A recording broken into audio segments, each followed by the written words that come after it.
Over $86 billion and over 78,000 stores globally. When you think about 7-Eleven, I'm sure those numbers don't quite come to mind. The truth is, 7-Eleven is easily the world's largest convenience store chain. I'm sure many of us are familiar with 7-Eleven and shopped in them. And you might not know this, but the growth and rise of this convenience store empire was anything but planned. So how did it all start? In the roaring 20s, business was booming, in particular for ice stores. You see, before refrigerators became a common household item, people used to buy large blocks of ice from ice stores for food storage. What would become 7-Eleven actually started out as Southland Ice Company. In the 20s, Southland Ice Company had around 16 stores that just sold ice, and one of its employees, John Jefferson Green, wanted to experiment by selling other perishable items like eggs, milk, and bread. So he pitched this idea to his boss, Joe C. Thompson Sr., and he immediately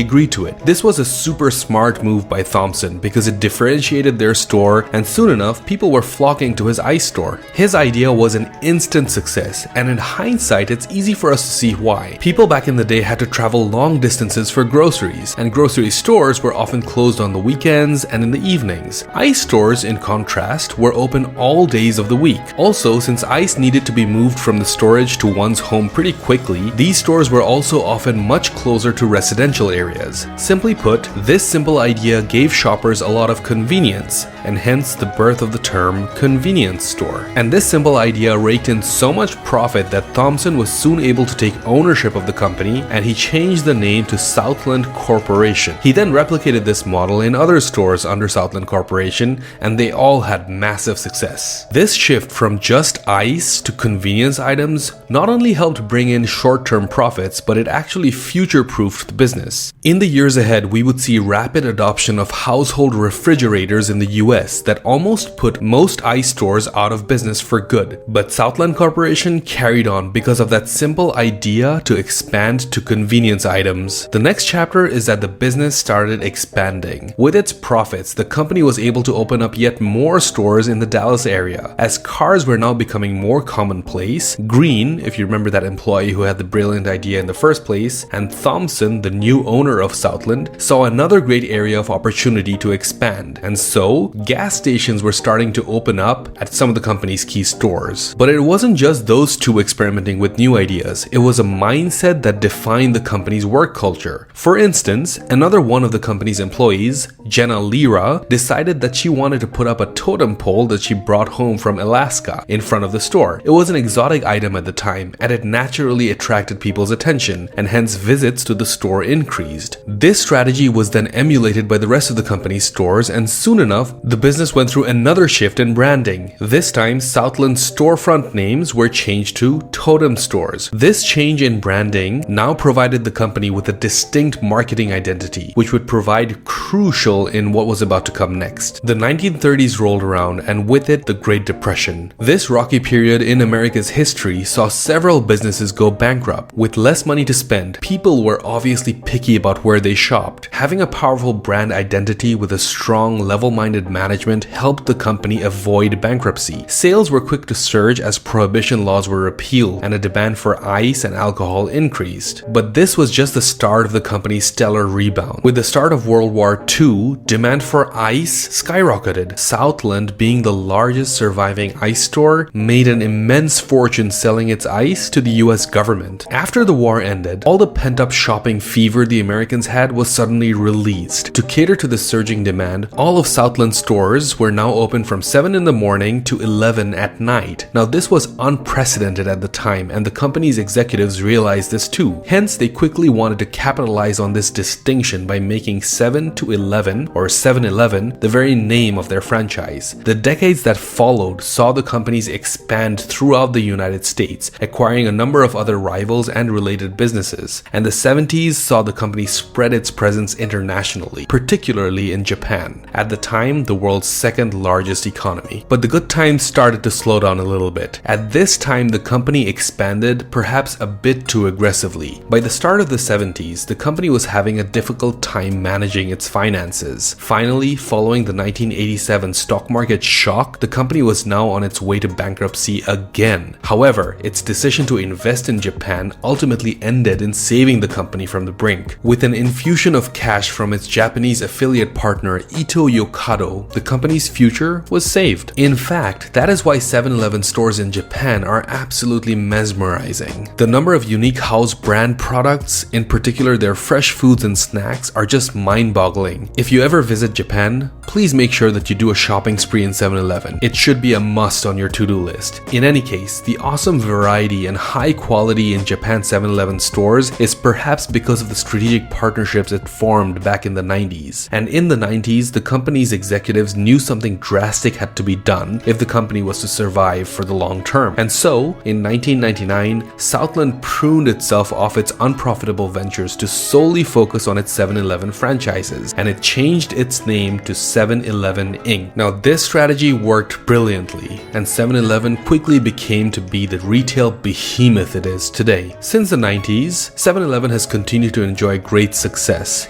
even with the advent of e-commerce, which had negatively impacted other brick-and-mortar retail stores. As evident from the company's history, this has a lot to do with management and its openness to embracing change and innovative ideas. The retail giant is constantly at the forefront of innovation, and that is what has kept it growing in an ever-changing business environment. The company also doesn't try to have a one-size-fits-all model for its worldwide stores. Rather, it adapts to fit the local needs. For instance, in Japan, there are various original company products that are only sold for that market, where you'll find pizzas, hot dogs, and chicken wings in an American 7-Eleven. In Japan, you will find onigiri, ramen, green tea, and meat buns. In some markets, they will also offer convenience services such as bicycle maintenance in Taiwan and the ability to pay bills in mainland China. And in Indonesia, they even hold social events. Adaptation, innovation, and thinking about the future. That's what got 7-Eleven to where it is today.